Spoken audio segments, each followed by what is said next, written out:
Bonjour, bienvenue sur notre tutoriel pour notre logiciel Vinoquant 11 Super Plus. Aujourd'hui, on va s'occuper de la page fenêtre de saisie. Et évidemment, je vais tout expliquer au niveau de la version 5.6. Alors, on y va.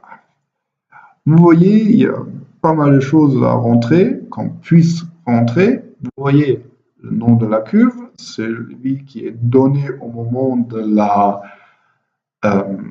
la saisie d'une nouvelle cuve, la date de vendange, qui est très très important. Attention, je vous indique, quand vous commencez à créer une cuve, il faut que vous aurez les valeurs du mou sans aucun alcool à l'intérieur.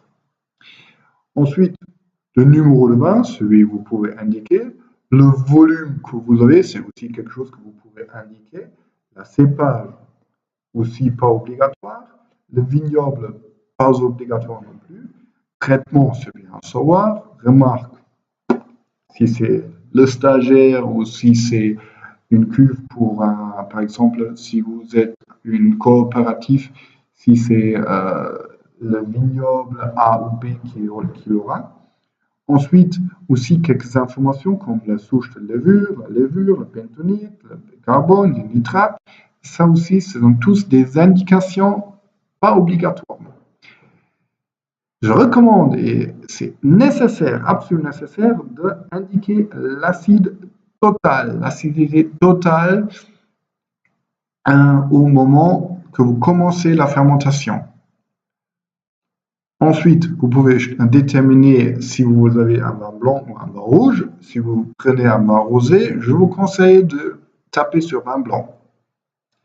Alors, si on reste sur le vin rouge, on a toujours des différents types de fermentation. Si je vais ici, vous voyez, comme vous voyez, les différents types. Un pressoir, un remontage, une macération de chauffage et macération carbonique. Toutes ces modes de fermentation, ils ont toujours une petite perte d'alcool.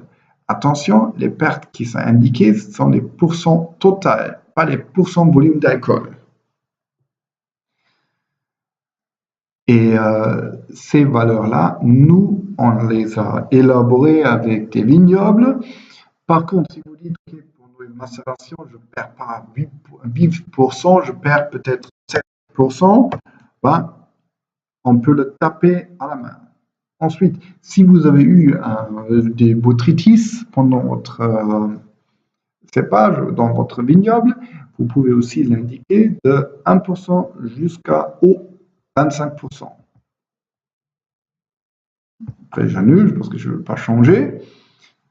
Après, vous pouvez faire un enrichissement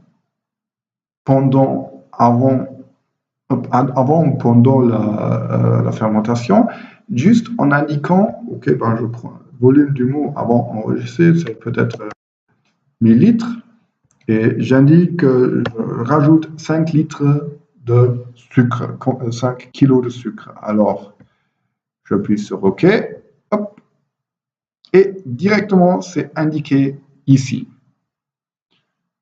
Si je me suis trompé, je peux l'effacer, je suis sûr, hop là, et c'est reparti. Ensuite, contrôle de fermentation, qui est le cœur de notre logiciel. Vous pouvez déterminer le taux de fermentation, combien d'alcool probable par jour doivent être fermentés. Vous pouvez déterminer la durée de la fermentation en jours. Ça, je reviens plus tard. Vous pouvez aussi déterminer un sucre final et un alcool final. Ensuite, vous pouvez déterminer un couloir de température. Ici, vous déterminez la température minimum absolue, c'est-à-dire que la valeur minimum, le logiciel ne descend pas au-dessous. La même chose avec la température maximum. Après, vous avez une indication temps d'attente, c'est-à-dire que Au moment de rajout de la levure, normalement, les vignobles veulent toujours garder pour un certain temps la température avant que les circuits de refroidissement se mettent en route pour travailler. Tout simplement pour que la levure peut bien se multiplier. Effectivement, nous, on le considère aussi, si nous, on laisse 24 heures du temps passer écoulé avant qu'il y ait un changement de température auprès du réfractomètre, du logiciel, pour bien éviter que la levure ne peut pas se reproduire autant. Après les 24 heures, directement la température baisse à 15 degrés ou bien monte à 15 degrés, peu importe, dépendant de la température initiale de la cuve.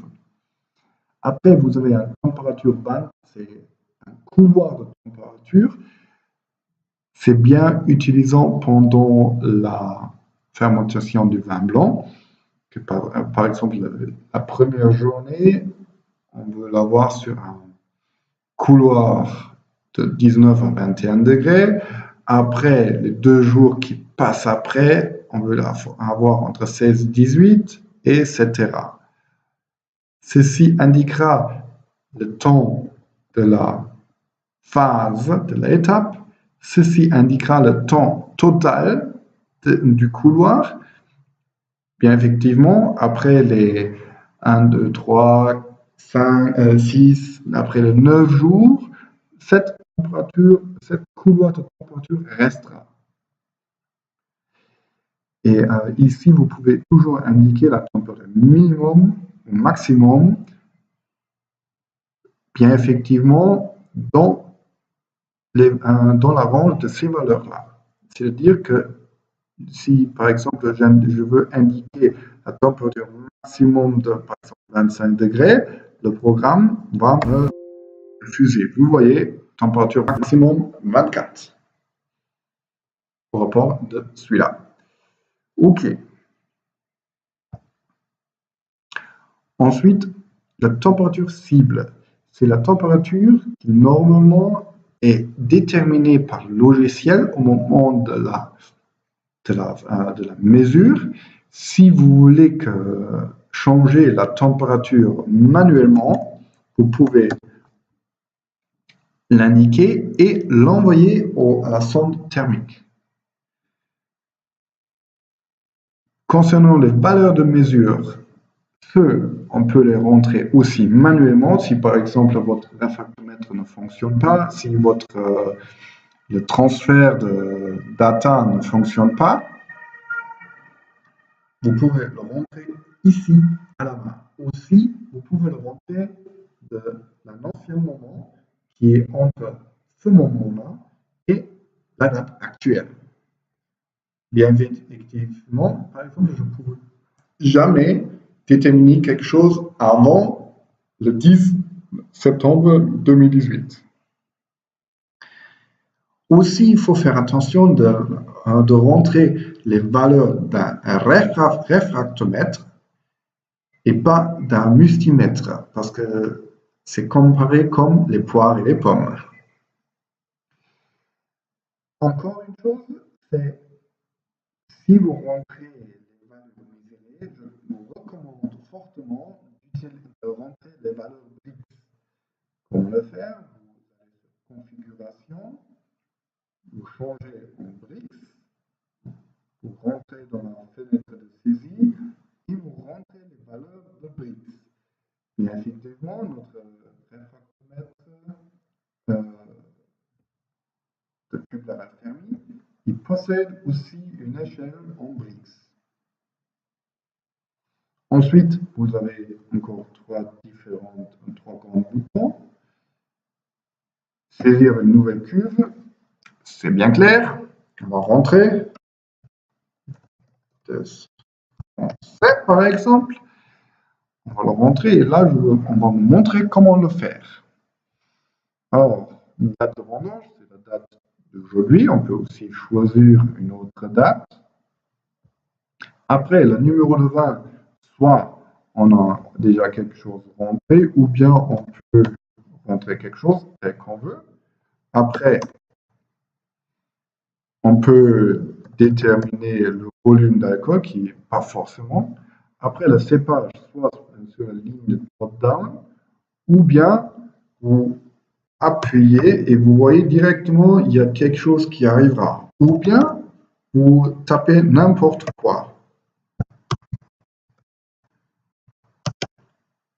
Tout est aussi possible.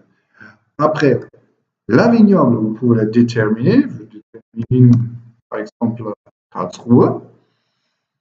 Ensuite, vous voyez ici, les taux de fermentation, c'est encore en gris parce qu'on n'a pas encore saisi le taux de sucre initial.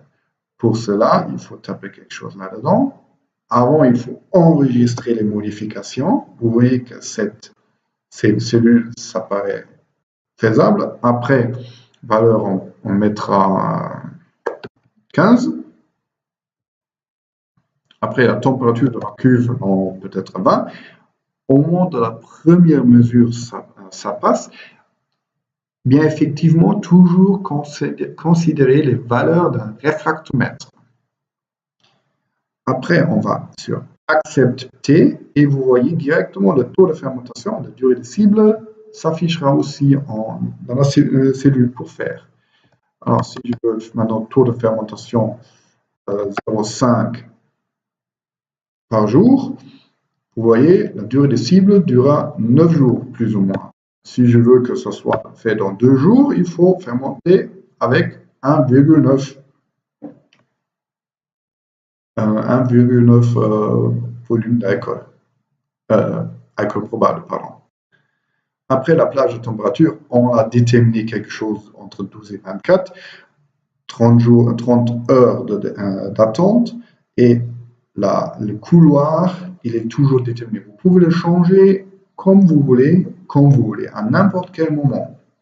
Aussi important, c'est de décider l'acidité totale. Après, vous avez tout comme fait. La première valeur est rentrée. Vous voyez, ici, test français, c'est marqué. Si maintenant on a continué, on a fait un peu, on a commencé la fermentation, mais vous voulez changer le nom du cuve, ou bien vous voulez diviser la cuve, vous pouvez appuyer sur dupliquer. On prend test cuve 1, test français 1, et directement toutes les valeurs sont déjà indiquées, transférées sur le test. Si vous appuyez ici sur les flèches, vous voyez les deux, test français et test français 1, sont idem. Si par exemple, je me suis trompé, ou bien je dis OK, test français parce que c'était le nom de l'ancienne cuve et j'ai été obligé de changer la cuve, je peux l'effacer et directement, tac, tout effacé et test français 1, il est encore actif. Si vous avez encore d'autres questions, n'hésitez pas à nous contacter, soit par téléphone ou par email. Merci pour votre attention.